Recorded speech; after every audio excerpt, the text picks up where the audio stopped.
I can still hear the rain that night. It wasn't just rain, it was the kind that pounds against the windows like it's trying to come inside. It's strange how you can feel when something isn't right, even before it happens. That dinner was supposed to be about remembering Mom, her favorite songs, her lasagna, her stubborn kindness. But instead, it became the night that ripped our family apart for good. Dad sat at the head of the table, reading Mom's letter like it was a eulogy. His hands trembled, his lips moving silently before he spoke out loud. To my family, my husband, my sons, and my daughter, by blood and by heart. The words by heart hit differently. They sounded like an echo of something that didn't belong. I looked at my sister June, who frowned. My older brother Daniel smirked nervously and said, "By heart? What, was Mom writing poetry again?" No one laughed. In Dad's eyes, I'd never seen that look before. It wasn't grief. It was fear. He continued reading, voice breaking. "There are truths I've kept to protect you. But love can't stay buried forever. When you find the box, use the key I left behind. The truth will set you free, even if it costs everything." Daniel chuckled, half sarcastic. "What box? Is this another one of her riddles?" But Dad didn't answer. He just reached into his coat pocket and pulled out 4 envelopes. Each one sealed with wax. Each one with a name, mine, June's, Daniel's, and one left blank. "Mom said you'd know what to do with them," he muttered, avoiding eye contact. I opened mine first. Inside was a small silver key and a short note. "You'll know where it fits." That was it. No explanations. No comfort. Daniel opened his next. He laughed at first, but the sound turned hollow. Inside was a photograph, Mom standing with another man. They were smiling, hands intertwined. On the back, written in her handwriting. "He helped me find myself when I was lost." And June, her note said only one thing. "Ask your brother what he did." She froze, looking straight at Daniel. "What does that mean?" she whispered. Daniel's jaw tightened. "It means Mom's playing games again." But I saw his hands shaking. He folded the photo fast and shoved it into his pocket. That's when we heard the front door open. The creak echoed down the hallway, slow, deliberate. A woman stepped inside. Early 30s, soaked from the rain, hair stuck to her face. She looked around like she'd been here before. And for just a moment, I thought I recognized her. "Sorry I'm late," she said softly, holding a small wooden box. "Mom always said I'd know when it was time."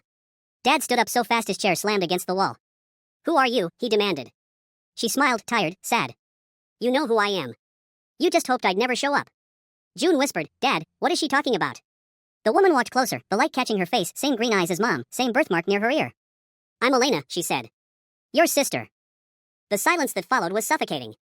Daniel laughed, one sharp, bitter sound. "This is ridiculous. Mom didn't have another kid." Dad slammed his hand on the table. "That's enough." But his voice cracked. Elena placed the box in front of me. "The key," she said softly. "It's yours." My fingers trembled as I unlocked it. Inside were several envelopes, a folded legal document, and one small cassette tape labeled, "To my real family." The legal paper on top was a new will. Mom's signature, dated 2 months before she died. I read the first line aloud. "I, Margaret Lane, leave the estate and company shares to my daughter, Elena, born March 17, 1990. June gasped. Daniel snatched the paper from my hand, shouting, "This is fake. Mom wouldn't do this." But I looked at Dad. He wasn't angry anymore. He was defeated. "She warned me this day would come," he whispered. Elena's eyes filled with tears. "You forged her first will, didn't you?" Dad didn't deny it. He just said, quietly, "You don't know what she did to us." Elena stepped closer, voice shaking. "She loved you, but she never stopped loving him." "Who?" June asked. Elena pointed to Daniel's folded photograph. "The man in that picture, his name was Samuel Pierce. He's my father." Daniel's face went white. He pulled out the photo again, staring at it like it might change. That's impossible. Mom never." "She did," Elena said. "And you knew. You all knew, didn't you?" That's when Dad broke. He slammed his fist down and shouted, "She left me. She left me for him, and then she came crawling back when he disappeared. I forgave her. I built this family again. Everything I did was to protect you from her mistakes." But June was crying now. "You forged her will, Dad. You lied to us. That's not protecting. That's control." The lights flickered once. Thunder rolled outside. And as if on cue, the old clock struck midnight. Elena reached for the cassette tape. "Maybe you should hear what Mom actually wanted to say." The tape hissed when Daniel pressed play. Then came Mom's voice, faint, breathy, almost like she was sitting right there with us. "If you're hearing this, it means the truth has found its way home. I had another child before I met your father. Her name is Elena. I was told she died at birth. It wasn't true. He took her from me. I spent years looking for her. When I found her, I realized how deep the lies ran. Your father forged papers to make sure she'd never find us." Dad's face turned red. "Stop it," he shouted. "She doesn't know what she's saying." But the recording continued. "If he's there, don't let him destroy the truth again. The company, the money, none of it matters. What matters is that my children finally know each other." Then the tape stopped. For a full minute, no one spoke. June stood first, wiping her tears. I don't even know who I am anymore, she said, walking toward the door. Daniel followed, still holding the will, muttering curses under his breath. Elena sat across from him. I didn't come for money, she said quietly. I came for answers. Dad finally looked up at her, eyes hollow. You think you're the only one who lost her? I lost her too. Every day for 30 years, I lost her again. He stood, walked to the cabinet, and opened a drawer. Inside was an old revolver. Elena gasped. Dad. He set it on the table, shaking his head.